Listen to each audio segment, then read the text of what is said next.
বলা থেকে বেঁচে থাকতে হবে, বেশি বেশি ইবাদত অর্জন করতে হবে, কিভাবে সুসম্মানে পৃথিবীতে বসবাস করা যায়, সসম্মানে পৃথিবীর মাটিতে বসবাস করা যায়, মানুষের উপরে নির্যাতন করা থেকে বন্ধ করতে হয়, কিভাবে মোবাইলকে সৎ কাজে ব্যবহার করতে হয়, তার একটা প্রশিক্ষণের মাস ছিল রমাদান মাস, যা আমরা হাফটুকু পার করে ফেলেছি, যার আমরা অর্ধেক মাস অতিবাহিত করে ফেলেছি।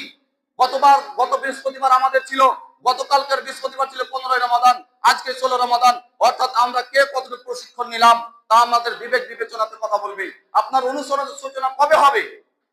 আজকে দুঃখ এবং পরিতাপের বিষয়, ছোটবেলার কথা বারবার মনে হয়। যখন আজকের 2026 রমাদানকে আমি উপলব্ধ করছি, তখন আজ থেকে 20 বছর আগেকার কথাগুলো আমার বারবার মনে হয়।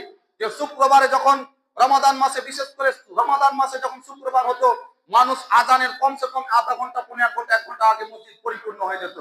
তৎকালীন যেগুলি দোতলা মসজিদ ছিল, আজ থেকে 20 বছর আগে হাফতলা খুতবাতে ইমাম সাহেব উঠার আগে, ইমাম সাহেব খুতবাতে উঠবে, এখনো 10 মিনিট বাকি আছে, হাফতলা পরিপূর্ণ হয়ে গেছে।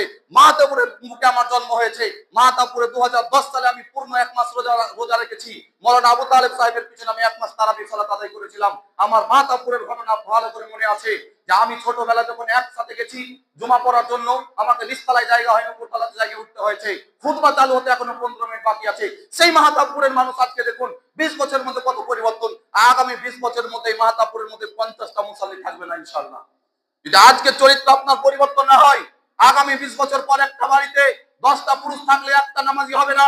আর এই 20 বছরের মধ্যে 2006 সালের ঘটনা, 2005 সালের ঘটনা, 2004 সালের 4 সাল থেকে 6 সাল থেকে 26, এই 20 বছরের ব্যবধানে যদি 100 মুসাল্লি যদি 50-এ আসে, তাহলে আগামী 20 বছরের মধ্যে এই 50 মুসাল্লি শূন্যতে পৌঁছবে। মসজিদগুলি মন্দির বানাবার জন্য তারা ঝামেলা করতে আসবে না। মন্দিরগুলিকে গির্জা বানার জন্য তারা লাঠি লাঠা নিয়ে আসবে না। আপনার চরিত্রে প্রমাণ করে দিবে যে মন্দিরগুলি, এগুলি মসজিদকে তোমরা মন্দিরে রূপান্তরিত করো। আমরা নামাজি আর করি না তো। দুঃখ কোথায় রাখবো, কাকে বলবো দুঃখের কথা? আপনি 15 মিনিট পরে আসবেন, তাতে আপনার কোনো দায় আসে না। ইমাম সাহেব যদি 1 মিনিট পরে ইমামতি করার জন্য আসে, দেখবেন কি ইমামতি দাঁড়িয়ে গেছে। খালি ঘড়ির দিকে 14 বার দেখানো হয়, এখন আর 10 সেকেন্ড বাকি আছে, কে আবার পিছন থেকে বলছে টাইম হয়ে গেছে, কে আবার এখানে নয়, বিভিন্ন জায়গাতে ঘটনা। ইমাম সাহেবের পিছনে যেভাবে নজরদারি হচ্ছে, ওইভাবে যদি নজরদারি আজকের রমাদান মাসে আপনার ছেলের পিছনে করতেন, একটু আগে 1 ঘন্টা আগে দেখে এলাম আপনার ছেলে, আপনার ভাগনা, আপনার নাতি জুয়া খেলছিল। আমার নিজের চোখে দেখে এসেছি আজকের রমাদান মাসে।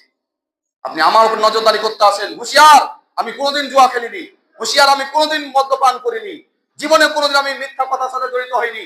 আপনার ছেলে হয়, আপনার মেয়ে হয়, আপনার স্ত্রী হয় মিথ্যার সাথে জড়িত, অতএব আপনি তাদের সাথে কতটুকু নজরদারি করেছেন, কতটুকু কিয়ামতের মাঠে জবাবদিহি করতে হবে।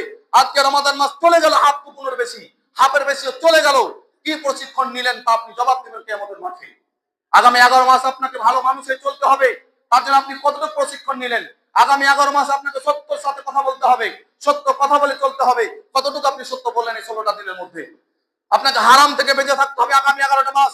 এই 16 দিন আপনি কতটুকু মিথ্যা থেকে বেঁচে থাকতে পারলেন, হারাম থেকে বেঁচে থাকতে পারলেন, তা আপনি বিবেক বিবেচনা করবেন। একটা খাতা কলম নিয়ে বিবেক বিবেচনা করবেন, হিসাব করবেন। আগামী 11 মাস আপনাকে 5 ওয়াক্ত নামাজ পড়তে হবে। এই 16টা দিন রমাদান মাসের 16টা দিন অতিবাহিত হলো, কদিন আপনি নামাজ পড়েছেন, কয় ওয়াক্ত নামাজ পড়েছেন? দুঃখে এবং পরিতাপের সাথে বলছি, দুঃখ আপনাকে, আমার দুঃখ আপনাকে বলছি, আমার জাতির দুঃখ আমি আপনাকে বলছি। এটা আমার দুঃখ আমার জন্য নয়। আপনি আমাকে তো গালি দেননি, আপনি আমাকে তো কটু কথা বলেননি, আপনি আমাকে তো উঁচা নিচে কথা বলেননি, এরপর আমি দুঃখের কথা কেন বলছি? এটাই এই জন্য দুঃখের কথা বলছি যে আগামী ভবিষ্যৎ অন্ধকার। এই অন্ধকার ভবিষ্যৎকে আলোর পথ আপনাকে দেখাতে হবে, আপনাকে দায়িত্ব নিতে হবে যে আমরাই হবে ভবিষ্যৎ প্রজন্মের জন্য গাইডলাইন, আমি হব পথ এবং প্রদর্শক ভবিষ্যতের জন্য। আমি এমন ভাবে চলবো যে আমার ছেলে মেয়ে আমার বারবার হুঁশ হয়, কথা বলে যে আমার বাপের চরিত্র এরকম ছিল না। সম্মানীয় উপস্থিতি, আজকে রমাদান মাস, আমরা তারাবি কতজন পড়লাম? যদি তারাবি 10 মিনিটেও শেষ করে দেওয়া হয়, তবেও মানুষকে দেখবেন যে 5 মিনিট হলে ভালো হতো। 11 মাস ওকে রোজা রাখতে হয়নি, 11 মাসের মধ্যে কোনো রোজা রাখেনি। আল্লাহ তাআলা একটি মাস শুধু রোজা ফরজ করেছে, এর মধ্যে দিয়েও দেখবেন প্রথম 2-4টা রোজা মানুষ রেখেছে, এরপরে আবার হাওয়া হয়ে গেছে। আল্লাহ রাব্বুল আলামিন খোদা না খাস্তা, আল্লাহ তাআলা যদি 10টা রোজা মোট ফরজ করতো, একটা মাস নয়, মোট 10 দিন যদি ফরজ করতো, তারপর মানুষ একটা রাখতো, 9টা রাখতো না। মানুষ কুড়াল নিয়ে, কোদাল নিয়ে 14 ঘন্টা মাঠে ডিউটি করতে পারে, ধূপের মধ্যে, উত্তপ্ত রোদের মধ্যে দিয়ে